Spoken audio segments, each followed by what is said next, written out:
The reason that you don't know about it is it's being kept away from you. The same reason why we are shadow banned on Google. So the U.S. government couldn't confess to all of that without acknowledging that the ETs exist. So that's why they're saying we don't know who's doing it. Given what I'm doing now, what we're doing now, someone would have killed me. So I had to have that protection. Okay, so this is going to be a lot for some of you to take in.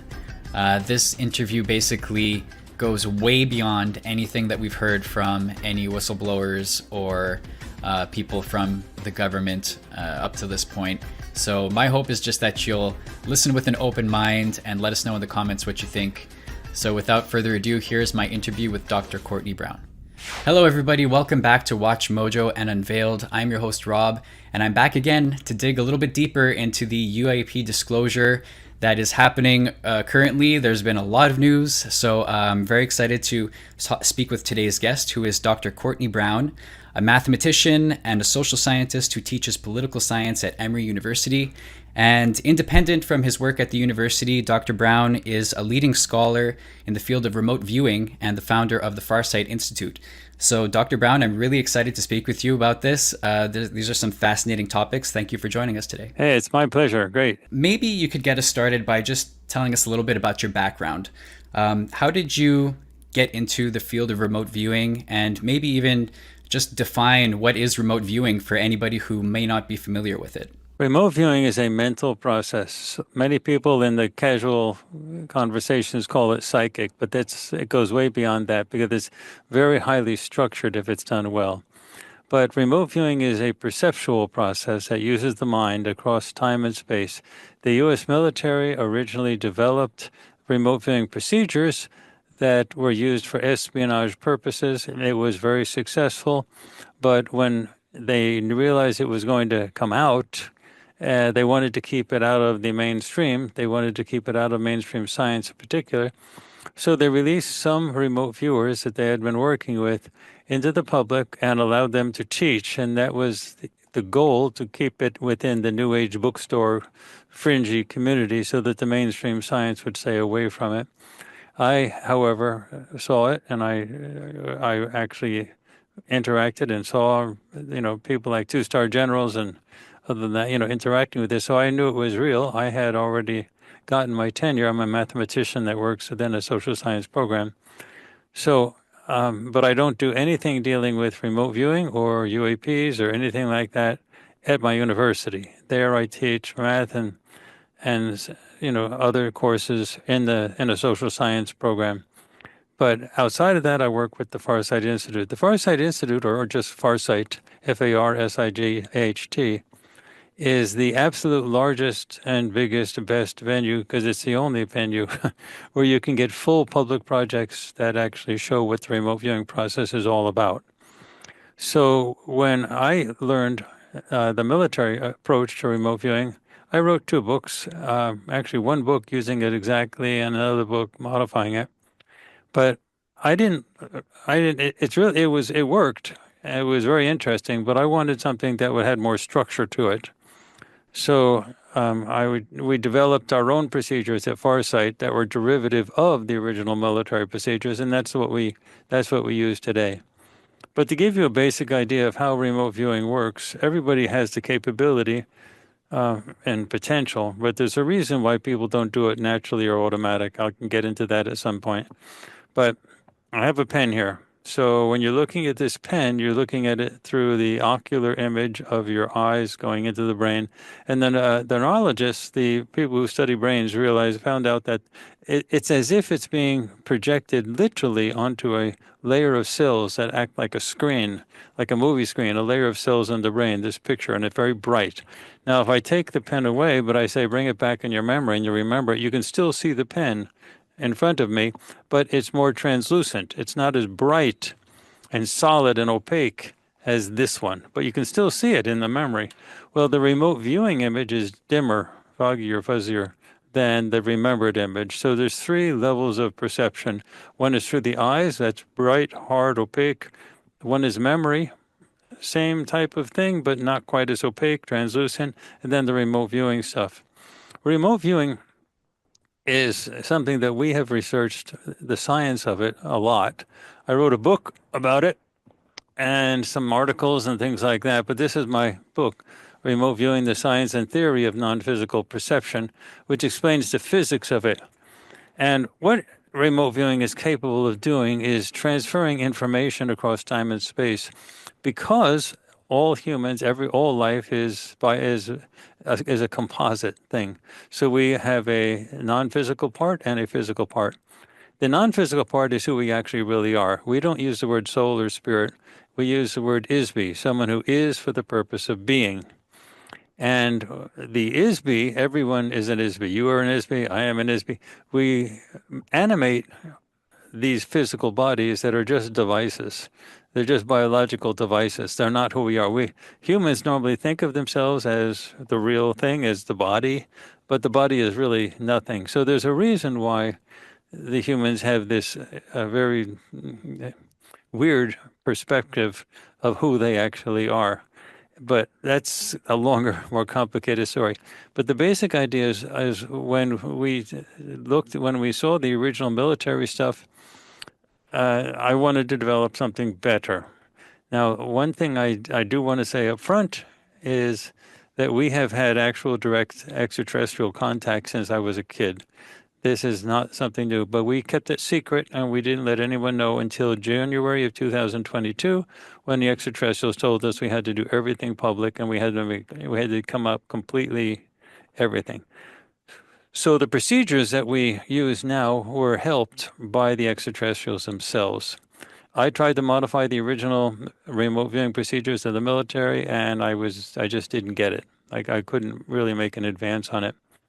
And the ETs were the ones who actually nudged us, like a graduate student mentor relationship, told us what to do, and they became much better at those procedures. So that's true of the entire Farsight thing. So Farsight is who we are. We are the largest, I can say the best, because we're the only place where you can get full public projects. We have our own streaming service called farsightprime.com, which is totally equivalent on a technical level to Netflix, Hulu, Disney, Paramount Plus, whatever you want. It's got the largest collection of full remote viewing projects that you can find anywhere. When we do remote viewing, we have our own studios. They're really good studios, actually, top of the line cameras and everything like that. We use green screen, we use special effects, the whole thing. But the point is, all of our remote viewing is done under totally blind, scientifically defensible conditions, and it's really fun to watch. So it's cinematically fun to watch, but at the same time, it's totally defensible with respect to science. Everything is done totally blind. We use what we call instrument blinding protocols, which we consider better than blind or double blind. And what we do is we have these sessions where the viewers do their work. We don't actually use paper and pen, but that's what we say, paper and pen. They actually use tablets. So we're a paperless company, but you can call it paper and pen. That's what they used in the old military days.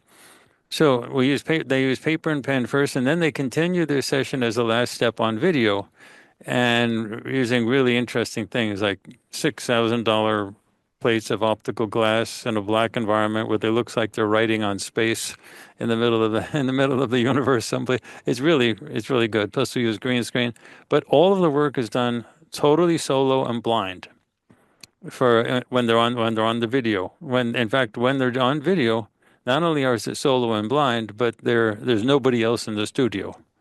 Period. I mean, the doors are closed. It's just the remote viewers. So when we do projects, we have multiple people doing the same target.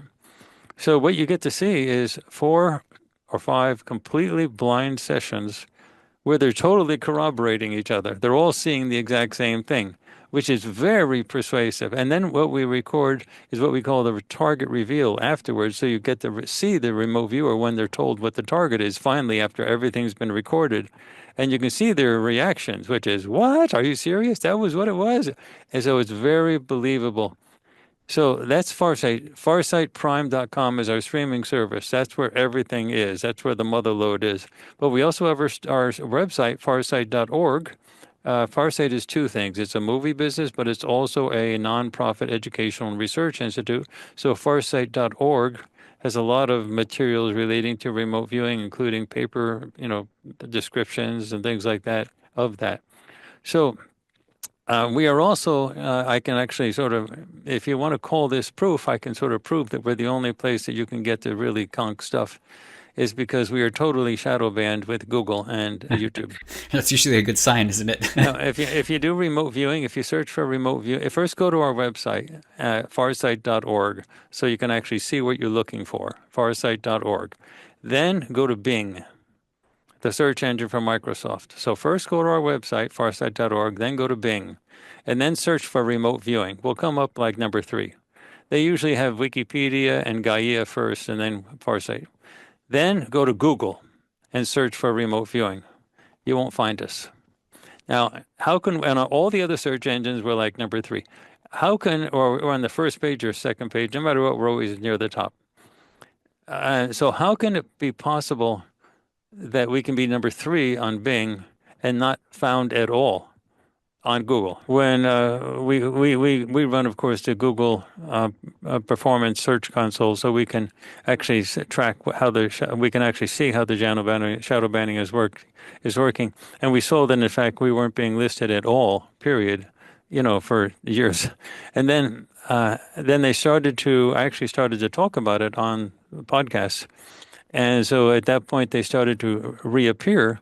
We started to reappear as a result of me talking about it. And they were placing us at around spot number 100, which is which is about 10 pages down. But then there was one person, and we actually found the person. He was from New Zealand, who was trying to find us. And the process is first go to farsight.org, so you know what you're looking for, the Farsight's website. And then go to Bing, and then you'll see us. We're right at the top. And then go to Google, and you'll see we're not at the top. You can't find us. But this guy kept on trying to find us, and the Google AI is adaptive. It's not like passive where it just gives a listing.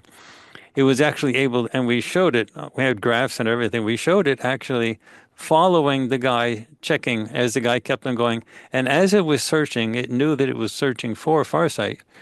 It picks it up like with your web browser. It picks it up like where you were last and so on. And as he kept on clicking, it kept on moving the spot down, down, down until it finally stopped at spot 250. So that's 250. I think it was 243 to be exact. So that's about 10 spots per page. So that was at the bottom of page 25. And it finally stopped there because it could see he kept on. We actually found it was a guy from New Zealand, and he actually communicated with us afterwards. So we actually found out who it was. But he was trying to find it to demonstrate it to his coworker, and the Google AI was actually adapting and staying one step ahead of him it finally stopped at 243. So that's how it works. That's how shadow banning works. No other remote viewing group or set of people or anything is shadow banned at all, period. Nobody gets shadow banned if they're not doing squat, if they're not doing anything. The only reason people get shadow banned is because people in the powers that be, the authorities, don't want you to find something. Mind you, now if you do a search for Farsight, of course we come up at the top. But the interesting thing is Google knows perfectly well that Farsight is remote viewing. In fact, if you search for Farsight or Farsight remote viewing, it's very clear that it does associate Farsight with remote viewing. And again, none of the shadow banning happened before June of 2022. It happened on that specific moment. So, but that's sort of, if you're a conspiracy theorist, that's the proof that you need that we're the only place that you're really finding good stuff, it's important stuff, because that's the only place that someone like the most powerful search engine on the planet keeps you from seeing. And it knows perfectly well. It's literally impossible for us to be number 3 on Bing and all other search engines and not found at all on Google. So something's obviously there. So we have a strong educational mission with regard to teaching remote viewing, with regard to knowing what it's all about. But also we have a huge mission in terms of showing people how it's done, so they can watch the entire process, so they can actually watch the people describe their data and the projects that we have. We have way over 100 projects on every possible topic that you can imagine. There's nobody that understands the concept of remote viewing or telepathy better than what we have, and it's all public. We have no secrets. So it's a really exciting time to be watching both the extraterrestrial phenomenon, but also remote viewing. Definitely, there's a lot to unpack there, but I want to take things back to the military practices, the history and the origins of this, because you mentioned that this goes back decades. It was used for espionage, but what were the practical purposes of remote viewing? And this is with the knowledge that there are tons of declassified documents that are very easy to access online about the CIA, the government using remote viewing practices and other similar like psychic phenomena. They've detailed these things. There hasn't been admissions that we've used them for XYZ. Most of them have been like failed experiments, so to say, or presented that way. But to your knowledge, what have been the most prominent practices of remote viewing and other such abilities within the military dating back to the beginning? Well, the U.S. military was involved in a number of different processes for doing this. The most well known is individual sort of approaches to remote viewing. That was done, for example, by Joe McMoneagle. And then there was also the sort of a standard process which was developed by Ingo Swann called CRV, or controlled remote viewing. And that was in the very early days. And the actual steward, the person who is sort of the granddaddy of the CRV process right now, is Lynn Buchanan. And he's a great guy, and he's on our board of directors, in fact. So we really love how he handles the CRV process. It works great. It's perfectly fine. And it was done back in the early days, and it's he preserves it. He's made some modifications of it, but he preserves it in its essential form. However, for what we do at Farsight, we wanted to do different things with it. So the military remote viewers were being used for espionage purposes. That's why the military invested money in it. Now, what you can get is documents saying that the unit existed. In fact, one of our former, he is no longer with us now, but he died quite a ways ago, was Michael Duvall. And Michael Duvall was one of the top 5 people in 2 presidential administrations, both the Nixon and the Ford administration. He was one of our board of directors. And he actually went and talked to some of after he actually became associated with us and learned how to do our processes and so on. He actually went back to his friends in Washington. I'm not sure which ones are still alive now, so I'm hesitant to name them, but they're famous people that were around in the Reagan administration. He went back to these people. These are like the very most famous people in the Reagan administration type of things. He went back to his friends and he asked them about that. And like the former head of the Defense Department, he asked him about it, and it was very clear. They were friends. They were talking, and they said, "Oh, we have no problem with remote viewing. We have some issues with some of the former guys that left, but now we keep everything secret." But they were very, very clear with Michael that the remote viewing process was not something they were having any doubts about. So what you're not getting is what they did is they closed down the military unit, made it public, sent the guys into the New Age bookstore community, and hoped that would be the end of it. Then me doing it as a professor in a major university, and I was well known. I used to teach at a whole bunch of places like UCLA, University of Michigan, Ann Arbor as a mathematician and so on, but in social science programs. That was not something they were expecting. So that was something new, and that's one of the things that sort of helped bring remote viewing into the limelight, so that people can if our work wasn't there, it would be very much suppressed or kept within sort of the fringe, new age, late night radio type of area. But we do it, and we do also get help, as I mentioned before, from extraterrestrials, and that's the military used to. We had some communications in the early days. They used to be fascinated by that. They couldn't figure out why we were actually having direct contact. I mean, like real contact, like the ET is there, that type of contact. And so that was very interesting to them. Half of the military wanted us closed down, burned off the face of the earth, and other half of the military wanted us kept around and protected. So the reason I'm talking to you today is we've not been wiped off the face of the earth. The other half, so one half is keeping us around and offering us some protection. I can't prove that, but you should be able to put two and two together. Any major group that starts focusing on the extraterrestrial phenomenon or remote viewing typically gets closed down as soon as it starts getting anything large. They're really good at closing such groups down, but we're not, and they allow us to do what we're doing, and they find some value in it. Otherwise, we wouldn't be allowed. Also, we're given some protection from the extraterrestrials themselves, but that's another story. But anyway, that's sort of the long and short of the history of remote viewing. The military guys mostly are getting pretty old, and so they're sort of phasing out.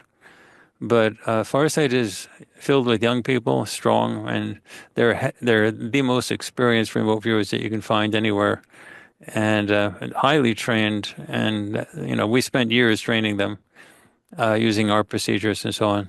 But anyway, you can see basically everything on farsight.org, and then you go to our streaming service, farsightprime.com. And also there's a lot on our YouTube channel, which is just Farsight on YouTube. So if you look for us on YouTube, you can find us, but you have to look specifically for us. If you just do searches for like remote viewing, it's not easy to find us. I want to tie this in for our viewers to something that is being circulated right now, because this is a lot to handle. There's going to be some people watching this who have a hard time with this information, and so I want to anchor it into something that is being circulated right now.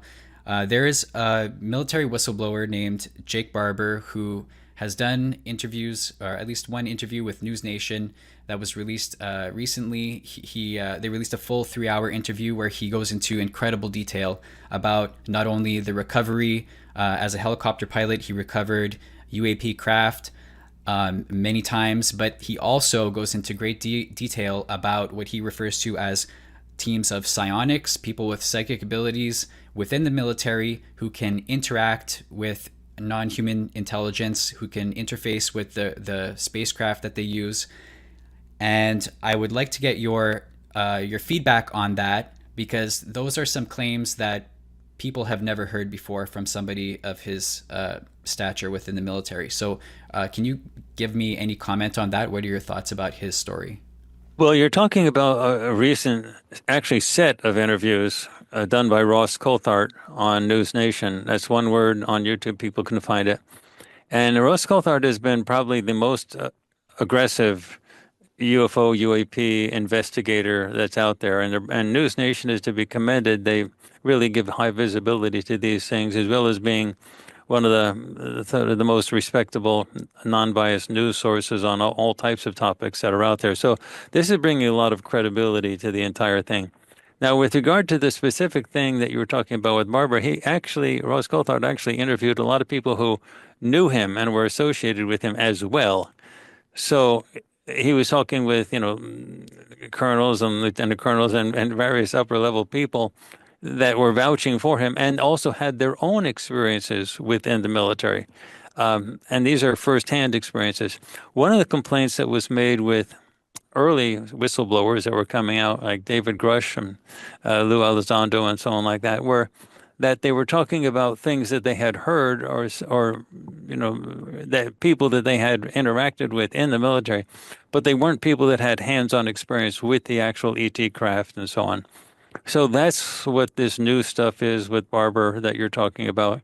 He was an actual helicopter pilot that was sent to go to pick up the EK craft after they crashed, and that's sort of the next phase. Almost all of the remote viewing, almost all of the stuff that you're getting now in the news is focusing on the issue of, are we alone in the universe?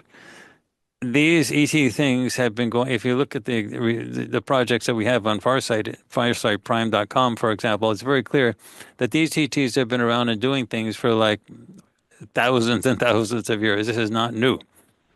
And when we are focusing on are we alone in the universe, we're basically focusing on a very basic, immature question of are they real?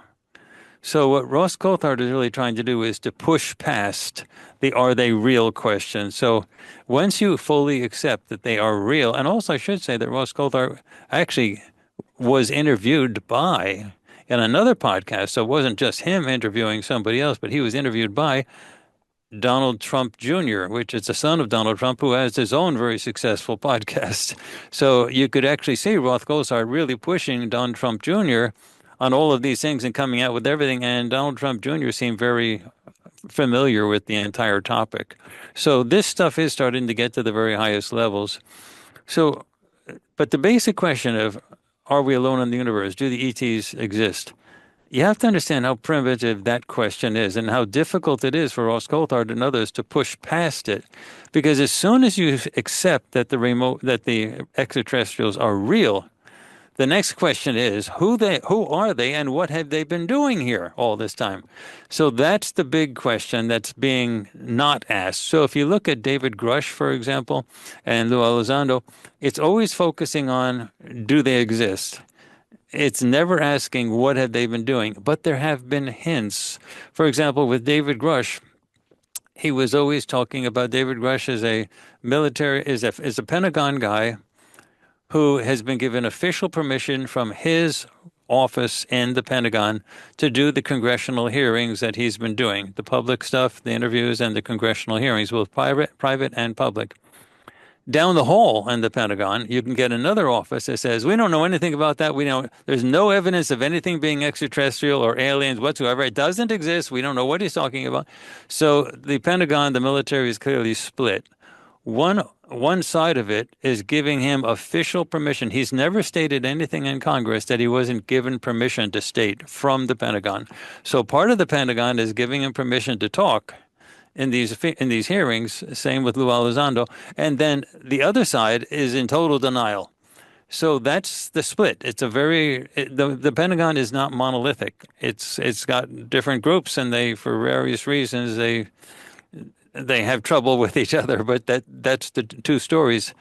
So what you're getting now is finally movement away from people who have been talking to people who have been involved in this stuff, and you're actually getting whistleblowers who were actually the people that were physically in contact with the extraterrestrial stuff. And that's what this Barber interview is. So that's the difference between David Grush, who talked to like 40 or 50 people who were involved in hands-on stuff, but he himself was not involved in the hands-on stuff.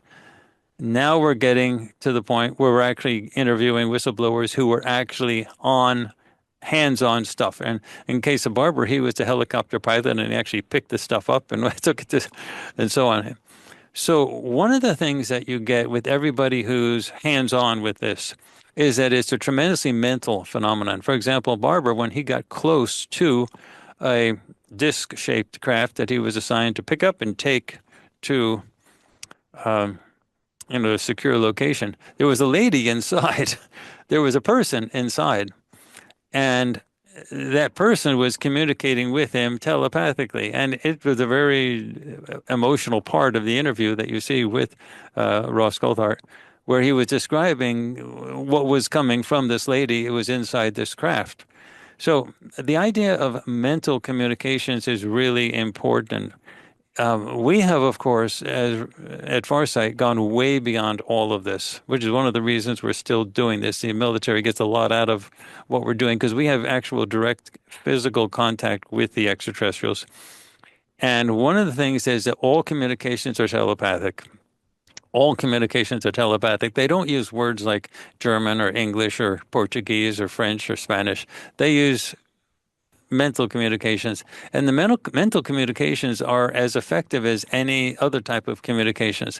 And this is very effective inside the ships when they have multiple species communicating. So if you have somebody who's a commander of a ship telling somebody else of another species, we need to fly the ship that way. They don't say that like, okay, can you navigator, can you have us go in that direction using these coordinates? He just mentally states what he needs to have done. The navigator picks it up immediately without any confusion whatsoever, knows exactly what to do, and the ship goes off in that direction. So these types of communications are what we do. If you want to actually see this process, when they communicate, it's like clear as a bell. When humans are trying to communicate telepathically, it's very difficult. Now, there's a new thing that's come out called the telepathy tapes. It's a new documentary, and it's also very interesting. It has a person at Harvard that's working with it, and it's a very good thing. So if you see the documentary or any of the YouTube programs about it, what they've been doing is working with autistic kids whose physical brain isn't working so great, so it doesn't have the ability to sort of dominate the process. And then they're demonstrating that those kids have absolutely clear telepathic capabilities. Their telepathy works so well because the physical brain doesn't work so well. But those kids can literally tell you letter by letter of what other people are reading or looking at. The telepathy is not in the slightest bit ambiguous. It's as clear as looking at something with your own eyes under totally controlled conditions. So that's a very good thing to start with, looking at the telepathy tapes project to see sort of how that works. So you can sort of ask, which I'll go into a little later, I think, not right away, is why humans don't have that capability normally. But the ETs do have that capability. Farsight is somewhere in the middle between normal humans that don't have any of that capability and the ETs themselves they rely on telepathy as their sole means of major communication. Now, some of them in their different special groups can use vocalizations, language, and things like that. For example, there are groups that speak German, things like that. But in general, any type of cross-species communication is telepathic. And when you're dealing with these ET groups, you're dealing with huge levels of species, and all of the communication is telepathic. So, but within the large groups, there are people among subgroups that actually do use some vocalizations and language out of habit or whatever. But but basically speaking, telepathy or psionics, as you're talking about, is important. Now, what you're talking about with regard to psionics is something that was discovered that people who are telepathically, mentally talented can actually draw in the UFOs and actually get them close, and then, and so on. Now I have to raise the issue that is the big gorilla in the room. How is it that these ET ships and the crash retrieval program that David Grush and Noel Elizondo and others have been talking about, and now you said Barber, he was actually physically involved with picking them up. Why are the ships crashing? Now, these ET ships are capable of flying across the entire galaxy to get to us. Now, are they crashing because they didn't drop into Pep Boys and get the oil changed? Is the motor breaking? Why are they crashing? So what's actually happening? And that's not being covered in any of the congressional hearings. They are saying that the ships are crashing and that the U.S. military zips out with people like Barber running helicopters and picks them up and takes them to a secure location. It doesn't say anything like what happens to them after. It doesn't say what happens to the people that are inside them. And it also doesn't explain why they're crashing in the first place. Those ships are very capable of not crashing. There's a reason why they're crashing.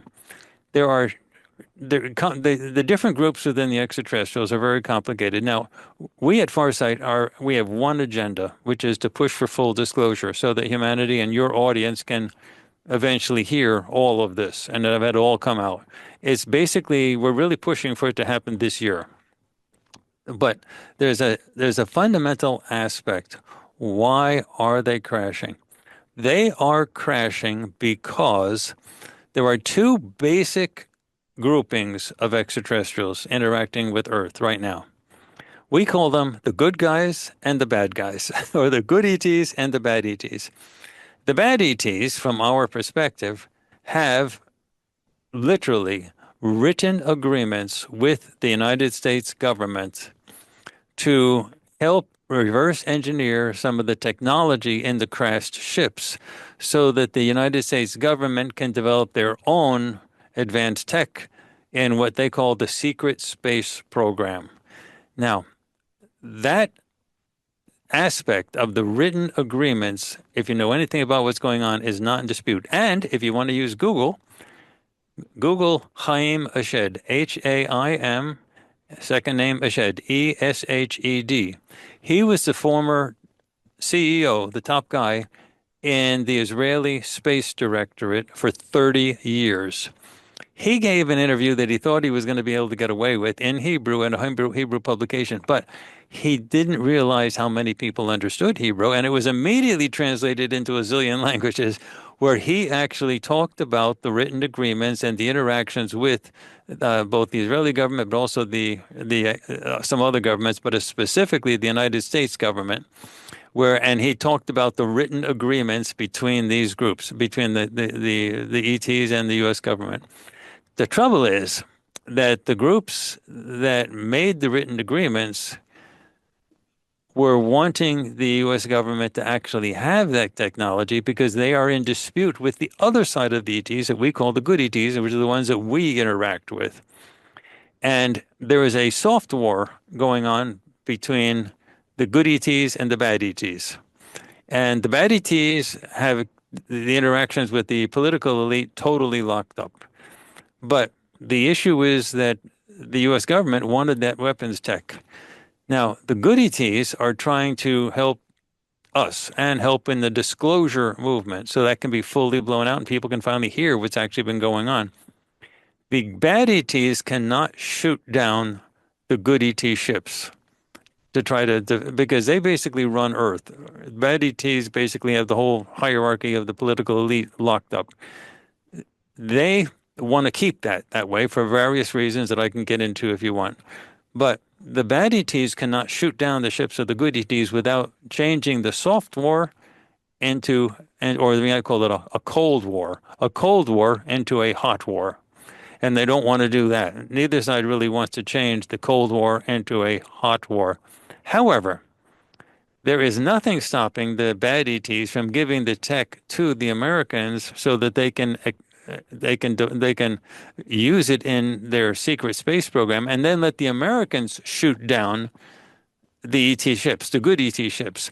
So all of the crashes, or most of the crashes that you're hearing about, that David Grush and Lou Elizondo and Barbara are talking about, are crashes of my side, the ships that are my people. They are the good ETs. And they're being shot down by the American secret space program. Some of the shoot downs happen with facilities that are on the ground, and some of them happen with facilities that are in space.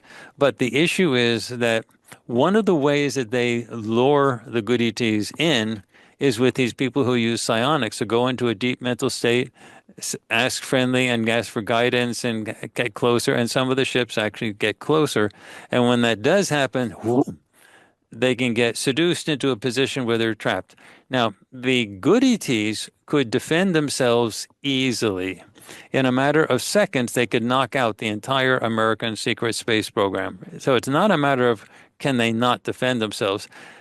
They don't defend themselves because then the American government would then say, oh my gosh, they're the aggressors. They're knocking out our ships, which we so much need. We need that high tech, that weapons tech, and they're knocking them out. So that would then throw the American government further into the hands of the bad ETs. It would be very self-defeating. So the good ETs are allowing themselves to be shot down. And that means there's a tremendous amount of sacrifice that's going on. You have no idea how much torture happens to the survivors of those crafts. So people like Barber take the craft and takes it to a secure location, but the people in the craft get given to the bad ETs. And you don't even want to know what happened to them. And these are my people. These are people that I've been interacting with my whole life. These are people I know personally. And you're supposed to know about this, and you don't know about it because of the secrecy that's involved in the entire thing. So right now you can say, this is crazy. This goes way beyond my pay grade. Why should I be told about this? Could this be even true? And you're still stuck in the question of, do the ETs exist? Just get past the question of whether they exist, and then everything else I'm talking about makes total sense.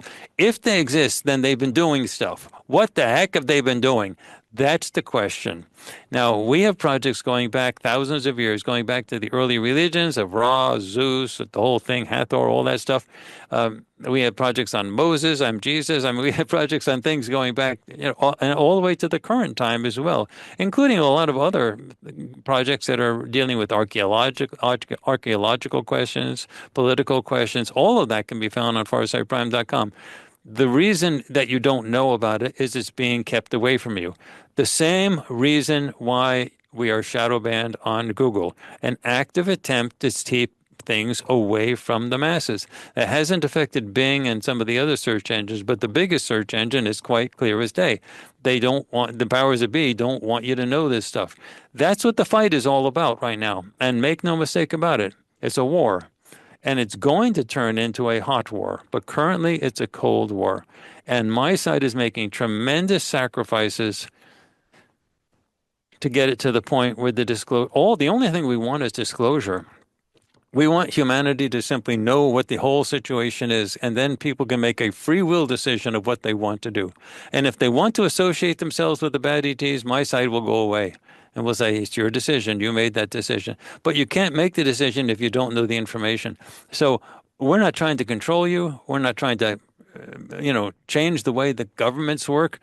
The only thing we want to do is to say, tell the people the truth. Let them know and let them make their own decision. My side, if you want to say anything, is a free will fanatic side. My side, they don't like me calling them free will fanatics, but they essentially are. They won't do anything to help or do anything with anybody unless the person agrees to it. It has to be a choice of free will. The bad ETs are exploiting that. The bad ETs don't give a damn about free will. So the bad ETs are exploiting that. That's why they're giving the tech to the American secret space program, letting them shoot down the ships. And this should be quite obvious to you. How can a ship be good enough to travel across the whole galaxy to get to us and then crash as soon as it gets here? You should put two and two together. That's like impossible. And you shouldn't doubt that that happens because we have congressional hearings on that now. And you don't have congressional hearings about something that doesn't exist. And you have the people coming out one after the other. And Ross Coulthard and the others, there are others. There's a guy called Baker and there's Barber, the other people that have had these direct contacts, these direct interactions. So anyway, Farsight has been protected and we have been guided by the good ETs as an attempt to produce a library of information dealing with all the questions that people are going to ask after they get past the do the ETs exist question. Then as soon as they get past that, they're going to say, well, what's been going on? They have to be able to go someplace to find out what's been going on. And that's what the Farsight library on farsightprime.com is. When it turns on, in the sense of when people get directed to it, it exists now, but at some point there'll be millions and millions and millions, maybe billions of people wanting to see all those projects to find out the questions. When that happens, that's the only source that I know of right now that will answer the questions that people are going to have once they get past the question of, is this real? Do the ETs exist? There's been decades and decades of secrecy on this. Why is this information starting to come out now? The good ETs have been pressing. The bad ETs want this place to be totally locked down. If you look at how the bad ETs operated things when they were just left by themselves and the good ETs were not involved, you have to go back to the pyramid building days of Egypt when you had everybody chiseling away with rock. And the pyramids were built with ET tech. There's no other way those blocks could have been cut and placed into spaces. Anything you hear from archaeologists saying that they used, logs to roll the blocks on, that's crazy. I mean, those blocks some of them are 80 tons, and they're cut with a precision that you can't stick a human hair in between them from quarries that are zillions of miles away and brought to the place and placed specifically in those spots. We could not make the Egyptian pyramids today. So, it was made with ET tech at the time. And we have, of course, a project on that. That one's totally free on YouTube, and that's called the Great Pyramid of Giza. And you can actually watch what actually happened to make that thing. So then there was some military conflicts between new ET arrivals that didn't like what the bad ETs were doing. They ran this place as a prison. Long story short, there was a huge galactic war. You might call it a large galactic holocaust that was worse than anything that's happened on Earth. And it's over now, mostly. The two sides are not actively fighting anymore. But at that time, Earth was set up as a prison. And that's what was going on. And then, more recently, about 1,500 years ago, there was some, actually it started back in the actual pyramid building days, so it was happening early. There were some conflicts between good ETs that were coming by and saying, this is crazy, this is ridiculous. And they disrupted the bad ETs from operating the way they wanted, which is a complete slave society that worked with rock. And the bad ETs started to do work behind the scenes, manipulating things from behind, changing religions so that if the Greek and Roman gods, which had things going really nicely, didn't work anymore, then they modified Christianity to have saints and so on like that. They had a saint for every substitute. For every Greek and Roman god, you had a substitute saint doing something. And it eventually boiled down into religions that started out to be really interesting, but they ended up being, if you don't get down on your knees and beg for forgiveness, you are going to be burning in the fires of hell for all eternity, which is crazy stuff. But that they wanted this control mechanism over humanity. And then, there's been pressure from the good ETs who have been totally locked out of the power structure, the elite power structure. And so the good ETs developed a different approach. They require a free will choice, but you weren't getting that from the elite who actually signed agreements with the bad ETs. Again, Google Haim Ashed and read about it yourself. Again, he was he was the top person in the Israeli Space Directorate for 30 years. He's also a decorated general and now a college professor. But anyway, so the good ETs had developed a new strategy, which is if we can't get the free will decision from the elite, let's deal with the masses.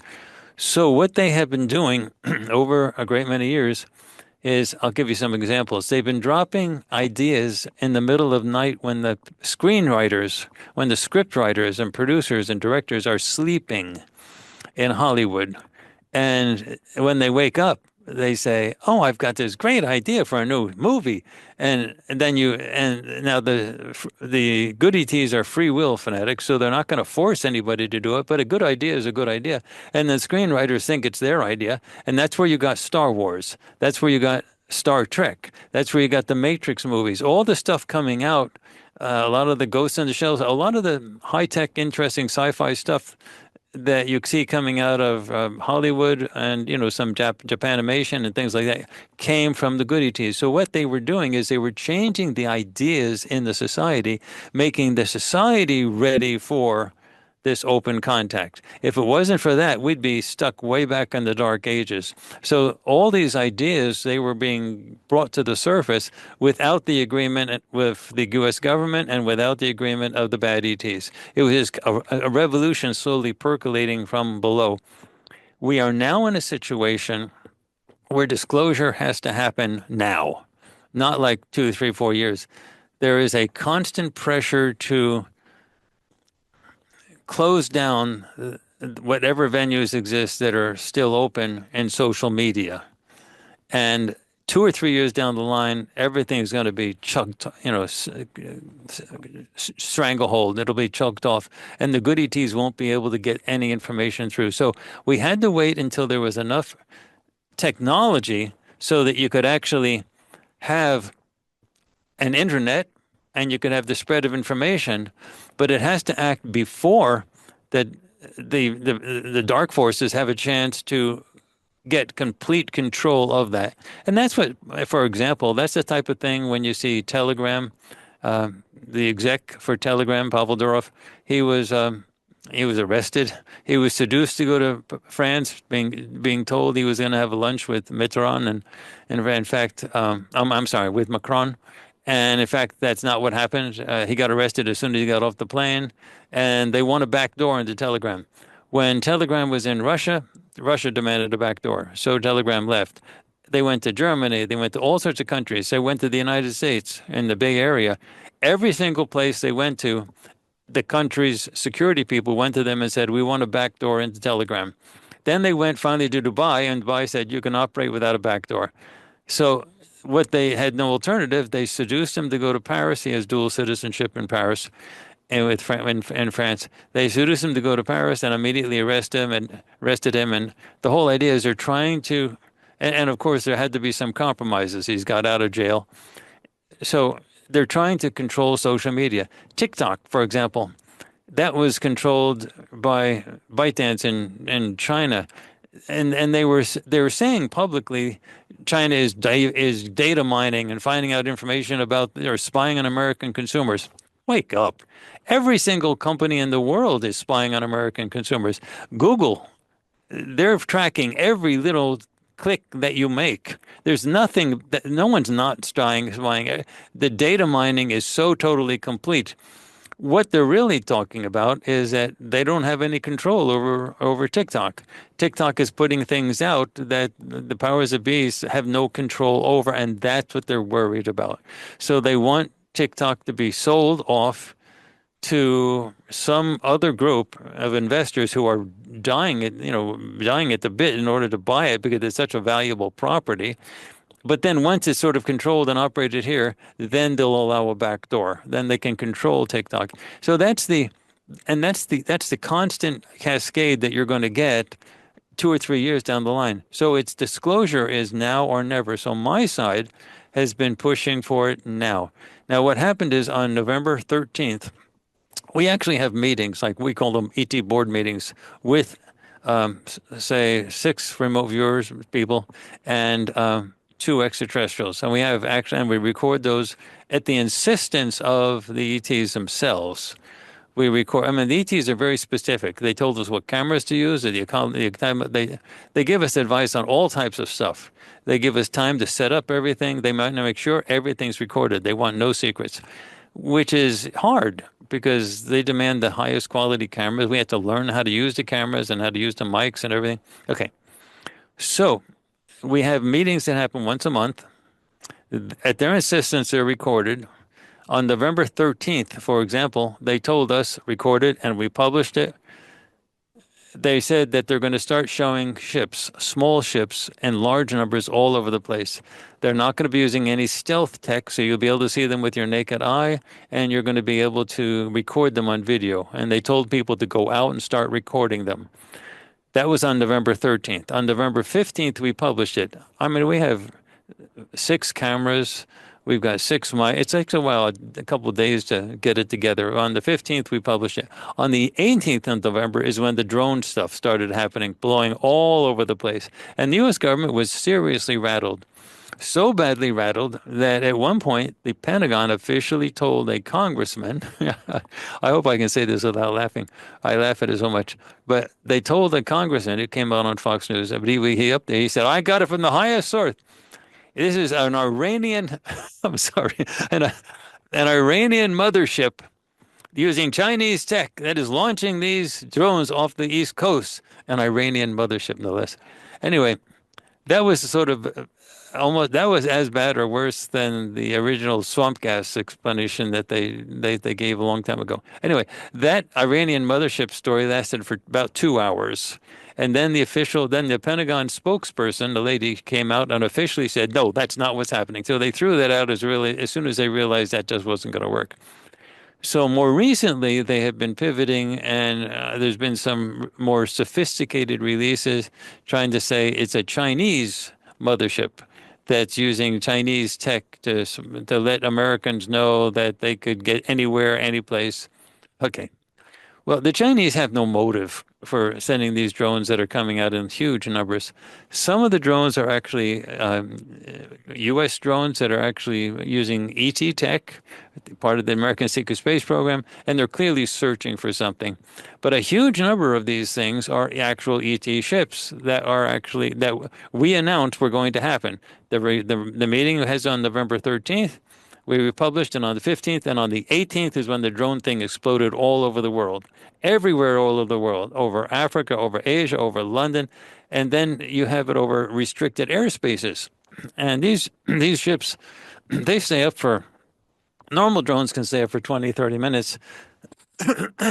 These drones stay up for 7, 8 hours, and everybody can see them, and you can actually see them, and they're actually video recordings of them shooting at each other. So sometimes there's disputes between. There's clearly ET stuff going on at the same time. So that's what's really going on right now. The drone stuff is still occurring. The next meeting we had was in mid-December, and we published that. And the big message from that was that the ships are going to become bigger ships. Now, the actual drone stuff is actually still ongoing, but the powers that be have managed to push it off the front pages, so to speak. So it's not being reported as much. But the actual drone footage that you get on on Instagram feeds and things like that, they're there as much as now as they were before. The U.S. government ones are clearly looking for stuff, and that started also after we at Farsight started to publish remote viewing projects dealing with threats to domestic security, big threats with big stuff. They're looking for weapons of mass destruction, missiles and things like that. And so some of that is going on right now. So the U.S. government couldn't confess to all of that without acknowledging that the ETs exist. So that's why they're saying we don't know who's doing it. You can imagine the U.S. government, officially Pentagon, saying we don't know what it is. We don't know who's flying them. That can you imagine them actually getting to that? The only reason they were saying that is they desperately didn't want to tell people what those actual things were. Anyway, getting back to your original thing about psionics, mental stuff is everywhere. That's how the communications are with the extraterrestrials. So if you think of it in terms of layers or levels, humans have almost no telepathic capability. We at Farsight have in between a medium level, and then the ETs are an extreme level. So when you watch the ET board meetings, which we publish at the ET's insistence every month, when you watch the Farsight people interact telepathically and interpreting and translating what the ETs that are at the meeting are saying telepathically, you get an idea of how humans work with telepathy. So it's not like we're just like the ETs on the ships where the telepathic communications are clear as a bell. It's like somewhere in the middle, but it's not degraded like you get with humans on the basic level, but it's clear that they're receiving messages, information, and each person is chiming in, adding interpretations to the message. This is what they're saying. I'm picking up this, that, and the other. So you can sort of see that.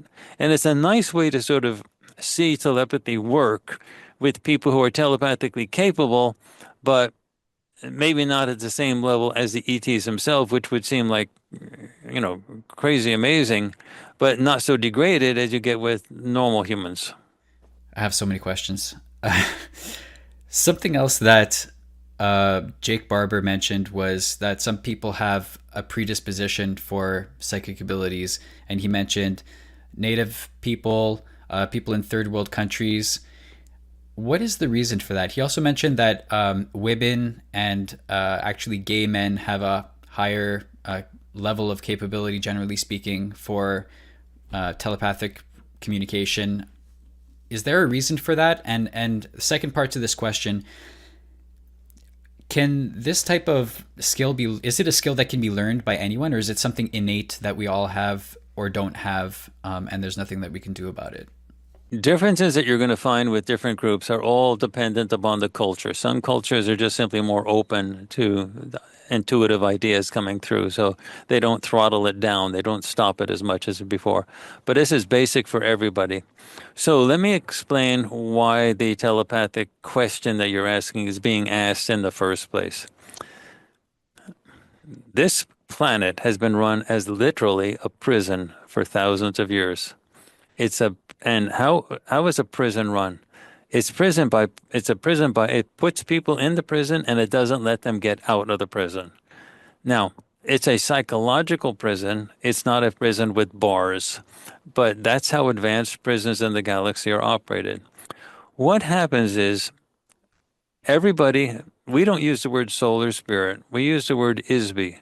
Everybody is an Isby. You're an Isby. I'm an Isby. Everybody's an Isby.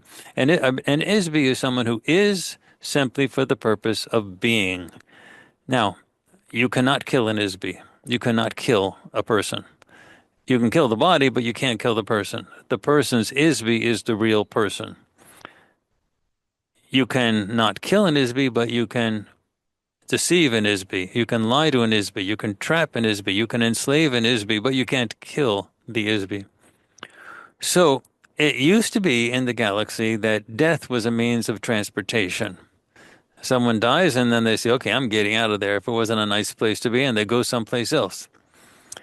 However, how do you stop that in places? Now, if you remember the former Soviet Union, people used to try to get out of the former Soviet Union. Ballet dancers like Rudolf Nureyev and Mikhail Baryshnikov, they had to escape during times when they were walking between aircraft and like on a Paris airport. They had to run for help and ask for permission to be able to stay. So, totalitarian, authoritarian societies try to keep people in and not let people out. So, with regard to authoritarian, totalitarian groups within the galaxy, it would turn out to be the same way. They would lose their entire population. Every time a person died, they would just go someplace else. So they had to stop that from happening, and that involved technology. So what happens is when somebody dies, the normal process, in fact, the normal process elsewhere in the galaxy is when you die, it's not a surprise. The body simply stops functioning. You pop out of it, and everyone can still see you. You can see them. You don't lose your bank account. You don't lose your car. You don't lose your wife, your husband, your spouse, your friends, or anything. Everybody knows you're still there, and you can get another body, or if you feel like it, you can go from the beginning and be a baby again, but you don't lose that stuff because everyone knows that the body is not you. So why does that not work here on Earth? Because this prison system has been set up with extremely advanced technology. You have to understand, we are talking about civilizations that have been around for like 1 million years, and everything that can be invented has been invented. Technology is not the cutting edge of science out there in the galaxy. The cutting edge of science is social science, trying to figure out how societies can operate in new ways of societies developing in the galaxy. But what we have now is a situation where you die. Physically, the body dies, and information has been kept from you while you're alive as a physical being. So you die sort of ignorant. And then as soon as you die, you see the light. You've heard that story? Well, that's true. You see the light and you get drawn to the light. It's like a magnetic pull, very warm, embracing light, and it pulls you in. And then if you start to resist it and fight it, it's like being stuck in a fly trap. The more you resist, the more you get stuck. And it draws you in. And then once you're in, you get zapped with a lightning, essentially a high voltage bolt that's way higher voltage than, say, a lightning bolt. You get zapped with a high voltage shock, like shock treatment.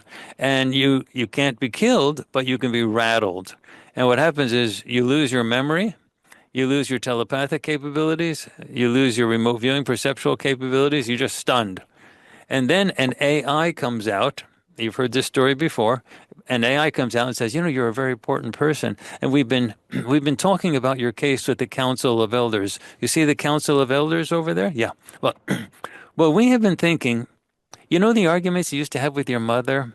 And your daughter has been sort of, she's got some troubles going on, and then the communication you had with your husband was not the best, and your wife was thinking that, remember what happened with your father at the show? We think that you could work on a few of the personality issues just a little bit more, and we think if you went back and just sort of struggled and worked on these personality issues, you could really become sort of perfect. But it's up to you. It's a free will. You can decide for yourself. Well, without memory, without telepathic capabilities, without perceptual capabilities, you inevitably say, sure, sounds good to me. I'll go back and work on a few of the fine points of my personality, and then you go back in. So when you see the light, that's tech you're looking at. You're looking at tech. You're not looking at God. It's technology. And so that cycling back and back and back is what keeps everybody here. It's extremely difficult to get out of that situation. However, And the technology itself is very difficult to dismantle. But you have to both find it and you have to then dismantle it. So that, and you're talking about very advanced civilizations that were able to put it up, and they obviously didn't put it up in places that could be easily found. That would defeat the whole purpose. So they designed it so that even advanced civilizations would have trouble finding it. So that's what actually is going on. That's why the entire human population is so dumbed down with respect to telepathy. They get born here and they're still stuck. They're still shocked. They don't have their telepathic capabilities or their remote viewing capabilities. So some cultures encourage more open interaction with intuition, but it has nothing to do with genetics. Some cultures are just a little bit more open to that. The remote viewing process, however, can be trained to anybody. And you saw with the telepathy tapes, the project that's come out, you have autistic kids that are very severely mentally, you know, set back, yet they have perfect telepathic capabilities. So one of the, I'll give you another story. One of our remote viewers is someone called Yeme Genet. And I met her when she was a model, and she was a nude model that artists used to gather around and draw sketches, and photographers used to. And she was blind, not completely blind, but legally blind, and she could not read something that was written unless she brought it within 2 or 3 inches of her eyes with these huge, thick glasses on. So she could not see she was beautiful. She was a nude model, and she had, artists and photographers surrounding her all the time. She had to develop her telepathic skills to survive because she couldn't tell by looking at people that they were good people or bad people. So she had to use these telepathic skills. Well, I realized that if she could be a remote viewer, she would be a star because she looked great and she was great on camera. The only problem is she couldn't see, but otherwise it was great. So we started to work with her and teaching her remote viewing. Her telepathic skills were just right off the scale, just like with the autistic kids. I mean, with the telepathy tapes, you can see that project. So her telepathic skills were right off the charts. And then we took her to a doctor not too long ago, like a few years back, and she had a very expensive eye operation. And she has better eyesight than you or me or anybody I know now. If she was an eagle, she'd be able to see the prey a mile away. I mean, she's really great now. So, and we paid for that. We paid for her eyes to be fixed. And all right. So what happens now is, though, because she already had those telepathic skills, she didn't lose them. So now she can see, but she can also read minds like that. So, that's the type of thing. It wasn't because she's African American.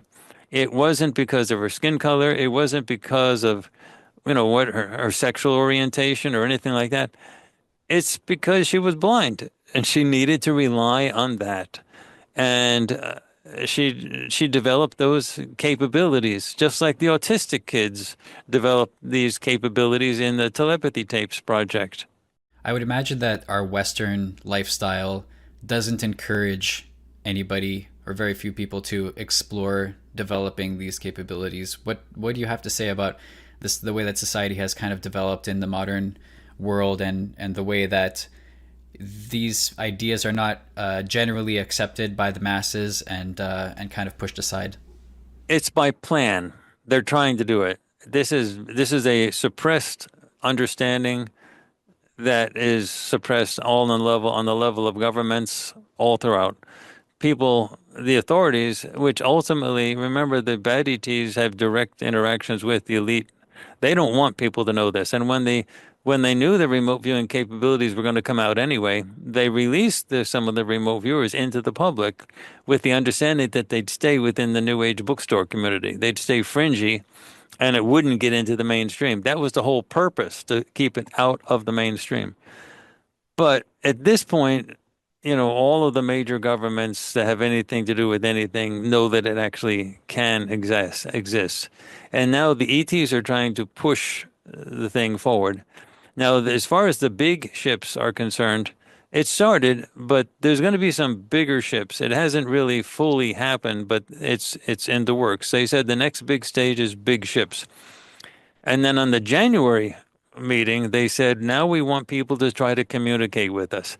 They said, basically, obviously, if we're out there with, thousands of ships and we're letting people see us, we're obviously trying to communicate with people. So now we want the people to try to communicate back. Now we want them to lose their fear of us because they can see us, but now try to communicate back. And they said anything will work. We'll be able to pick you up no matter what. And not pick you up physically, but pick up what you're trying to do. Just wave. Put a banner out like you go to a football game. Put a banner out, paint on a sheet. Sure, wave the sheet. Just, anything you do, we'll notice. Try to communicate back. And then for the people who are wanting to get a little bit more advanced on this, learn how to meditate. Quiet the mind and listen. If you quiet the mind and listen, you'll hear us talking to you. Now, what's going to happen when the bigger ships come up, people are going to be gathering around, and the good ETs want the interactions to happen, and they want the communication to happen. Now, one thing I have to really emphasize, Rob, is the following. The ETs have told us point blank that Farsight is not supposed to be an oracle. We are not supposed to be the ones you come to and say, everything that comes through Farsight is good. You have to go through Farsight. It's not like the Pope. They are trying to establish communication with everybody. So what we're trying to do is act as examples for what everybody else can do. The best possible outcome would be for Farsight to be obsolete, for everybody to do what we do better than what we do it. But the worst possible outcome is to think that everything has to be through us, that we're the juggernaut. Everything comes through. That's the idea of control. That's what the bad ETs want. They want to control everything. We want to break the control down. So the idea is the messages, the bad ETs want the communication to stop. The good ETs want the open communication. They have been locked out of communicating with the elite, so they say, let's communicate with the masses. You've seen the drones. They don't like calling them drones, by the way, but you've seen the small ships. They fly around. Now they really want to emphasize that bigger ships are coming.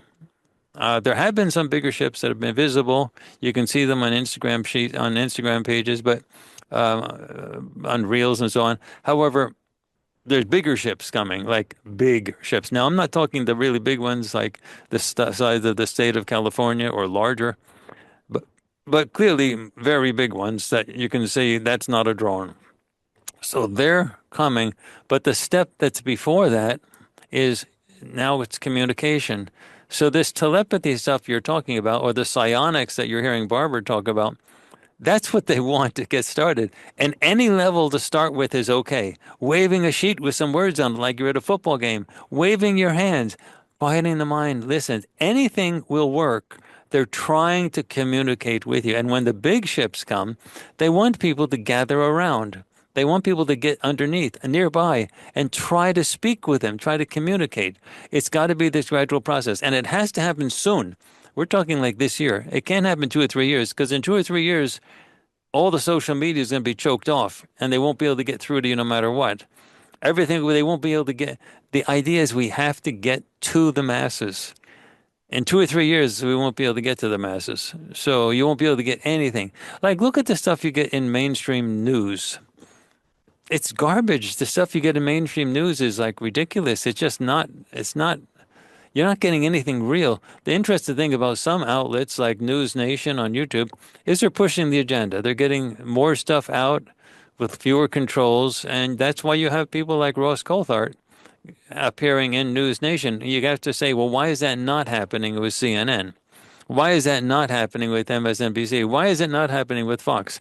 So the issue is that there's going to be fewer venues where it's going to happen in a few years if disclosure doesn't happen now. So that's what we're trying to do. This year is the big one. Somebody else that Jake Barber mentioned is Stephen Greer, who is a big voice in the UFO UAP community, and one of his big things is his CE5 protocol. That's what he calls the basically meditation groups that can invite UAPs to present themselves and have interactions with them. It sounds like from the things that you said that you subscribe to the idea that that's a thing that's possible and that actually happens, right? It is possible. I have my differences with Stephen, but it is possible, and he's doing a great thing. He's doing a great issue. He's these CE5 things is a valuable thing for people to go out and try to have those types of interactions. On the other hand, the differences that I have with them is he absolutely insists that all the ETs are good, that there's only good ETs out there, and that's simply not the case. That it's as above, so below. There's a mixture. And I really don't like talking about what other people do, so I hesitate to actually comment on what Stephen does. But I like to look at the good side of what he does, and there's nothing wrong with that. But the basic idea, he does try to have some sort of telepathic contact with these ships and sort of bring them in. All that's very good. But on the other hand, it's a very different story that he's telling about what's actually going on. He presents the evil side as mostly the military-industrial complex, the U.S. government, the people that's humans that are trying to throttle all of this, and that if you can just get past that, all the ETs are good and it's the government that's bad. That's just not right. That's just not right. The government is divided and the ETs are divided, and there is a war going on. Right now, it's a Cold War, but it's going to burst into a hot war at some point. And that's what you get from the Farsight stuff. You get, and also the procedures for communication are very advanced now that we do at Farsight, and we show people how it's done, and we give examples of it working, and you actually can see it in the process. You're going to see these ships, the big ones, those are actually coming, but you're going to have to get past the idea that the galaxy is just filled with loving. Actually, if a lot of the channeling community, for example, we just came out with a major project called the ET PsyOps. A lot of the channeling community presents the ET phenomenon as the whole galaxy is filled with loving fuzzy wuzzies that are so anxious and waiting for humanity to lift their head out of the sand and embrace their loving brothers and sisters out there in the galaxy and join galactic life. That's propaganda that's being spread by the bad ETs. It's not like that at all. And they're always kicking the can down the road. Full contact, open contact in 2 years, in 3 years, in 4 years, in 5 years. It's just kicking it down to a point where the social media can be so tightly controlled, there'll be no free open contact. So these are a lot of these channels. By the way, the channels themselves are beautiful people. They're some of humanity's best. But the channels are like you're a car. You're leaving the ignition open, the ignition on, you're leaving the key in the car and the windows open. Who's going to take your car? Is it going to be a good person, or is it going to be some kid that wants to jump in your car and take off? It'll be a bad person. So the point is that these channels are very open to manipulation. And you're dealing with societies that are millions of years old. You're talking about extremely advanced extraterrestrial societies, and they're not going to miss an opportunity to be able to influence humanity through a zillion channels. Some of them are very famous channels. They're not going to miss an opportunity like that. And they're going to come in and they're going to start spewing out sort of a party line. And the party line is almost always the ETs are all good, and disclosure is open contact is just a few years away. And that's, and then there's also some other things that happen. They start giving information that seriously distorts what actually has happened in the galaxy. The bad things that have actually happened in the galaxy. They tell you truthful information, but it's always mixed with lies as well. So it's very hard to get the truth out of the channeling community because you don't actually know who you're talking with. Now with remote viewing, it's different. We are not giving our bodies and minds over to somebody, some other ET that comes in and occupies the body and then talks. We are in full control of ourselves, where we do remote viewing in the full waking state. We're actually communicating and we're actually perceiving with our own stuff. So no one's controlling us. And then we do it under blind conditions, and we have multiple remote viewers going in under totally blind communications. They're not communicating among themselves, and they totally corroborate each other. That's very persuasive versus somebody just telling you all the ETs are good, the bad people are in the military-industrial complex. Like, why? Who told you that? Why? Why do you know that?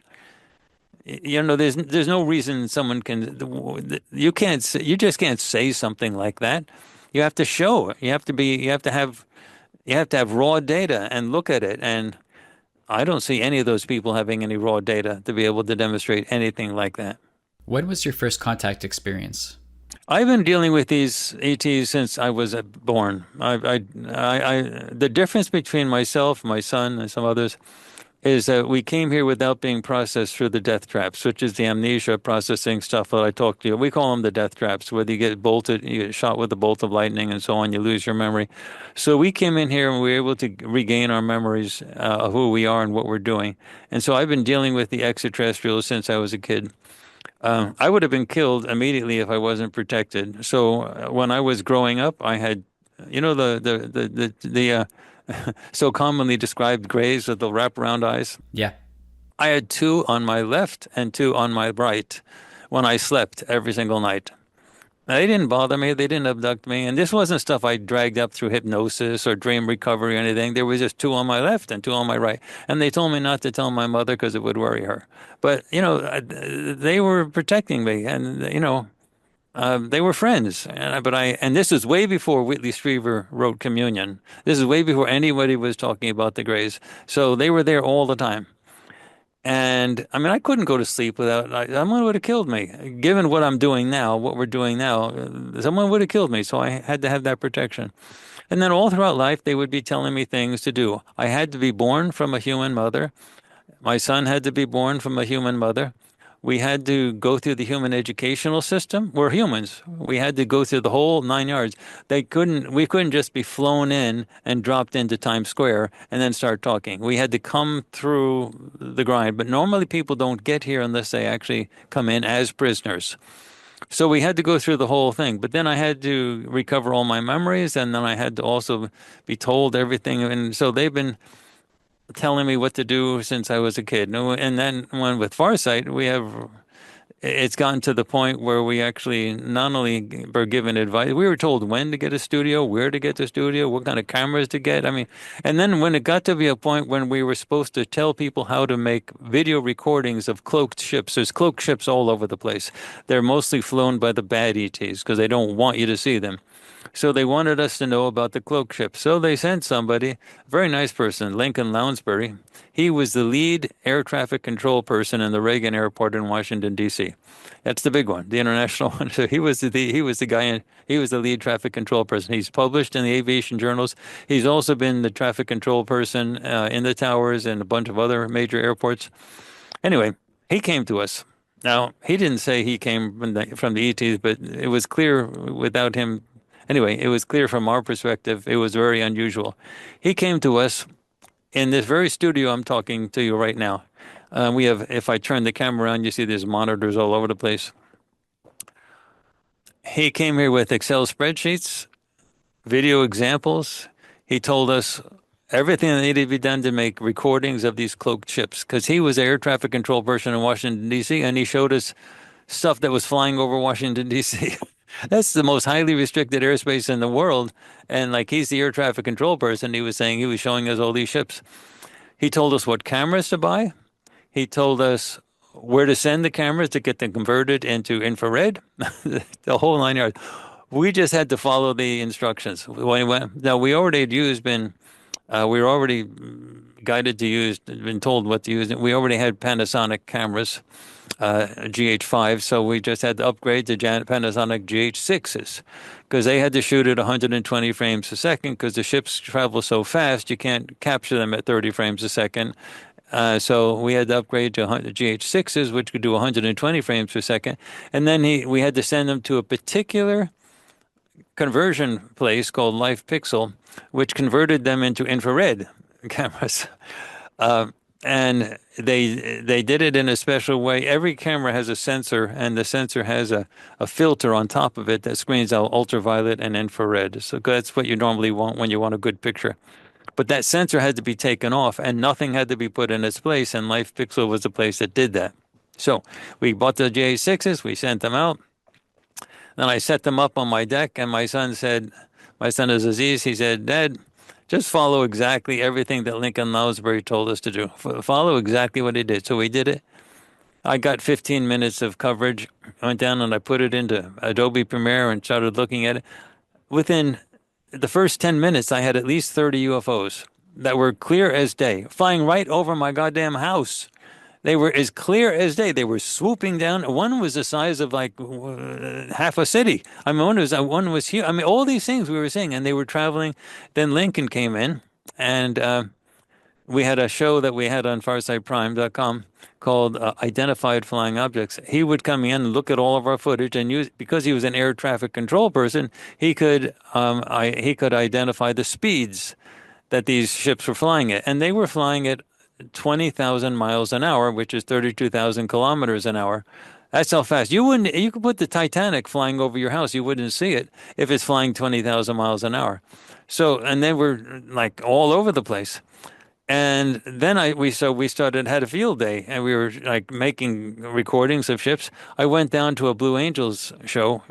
Lincoln told us that the UFOs really love air shows. I don't know how he knows all this, but he knew that they love air shows. So we went down and I watched the Blue Angels air show in Pensacola over the Pensacola Naval Air Base. I'm not talking 30. It was hundreds and hundreds of UFOs that were totally invisible in visible light. You couldn't see anything. All you could see was the Blue Angel jets flying around. But in the cameras that had been converted, and we were shooting at 120 frames a second in infrared, they were so many. It was like Times Square up there. It was like all over the place. And if you want to see some of these things, I started putting some of them up on my Instagram page, which is Courtney Brown Farsight, all one word.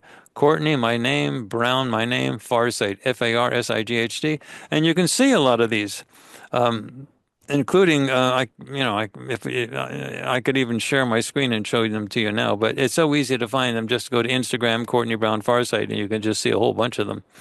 So the issue was, we became well known for showing people how to take video recordings anywhere of these ships that were all over the place, but they were all using stealth tech. So what happened in November is the ETs that we work with says, now we're going to start using our ships, but we're not going to use the stealth tech. We want you to see us. And that's what changed. And now what's coming is some larger ships. So when I'm talking larger ships, I'm talking very significantly large ships, like very visible, and not that flying across so you can barely see them if you blink, that you'll be able to stand there for hours and just sort of look at them. You're going to see that type of stuff. And that's what the bad ETs desperately don't want to happen. So that's the Cold War that's going on right now. But that we had to get to a point where the stuff that came out with Farsight was visible, could be publicly accessed. But now you get an idea of why Google shadow bans us. This kind of stuff they don't want, and why the other search engines don't shadow ban us, because they've not been put under the thumb.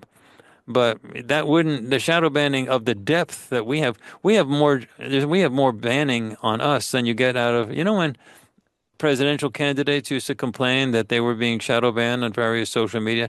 The amount of shadow banning that has occurred with Farsight is way beyond that. But we're still growing. We're going despite all of that. And clearly everyone knows that we're the largest and biggest venue for remote viewing anywhere. So it's the cat's sort of out of the bag, and the ETs are sort of pushing it. Dr. Brown, I think we've just scratched the surface of this topic. I wish we had more time to talk, but I just want to leave you with one final question, which is, do you have a message for the average person who is just now being exposed to information like this and trying to grapple with it as it changes their reality? What do you have to say to people who are new to this information? It's very good to have a positive outlook. Understand that this place is being occupied or run as a prison, but that the cavalry has arrived. We are really trying to change things. So the best thing is anything that comes out of the mainstream, don't trust. But information is going to start coming out where you're going to be given truthful information and be open to it. Know that the good ETs totally are really good. They have your good interest in mind. And what you should be looking forward to is learning to differentiate between the different sides, the good and the bad. And so that you can then say, well, who's actually trying to give me the information, all of the information? And the best possible last message to give is enjoy the process. Have fun. This is not supposed to be a scary time. This is supposed to be oh my gosh, this is an interesting time. Finally, information is getting to you that you've been asking for, that you have been wanting. So this process of openness, open disclosure, open information is something that people in the galaxy have been trying to get to you for a very long time. The show is starting now. Well, I have certainly been enjoying the process so far, and I'm looking forward to seeing what else happens this year. I want to thank everybody who watched. Please don't be shy. Let us know your thoughts in the comments. If you want to see more interviews like this and more discussions on these topics, please let me know. I'd be happy to feature new guests in the future. And if you have recommendations for who you'd like to hear from next, please let me know that as well. So until next time, take care, everybody, and be well. See ya.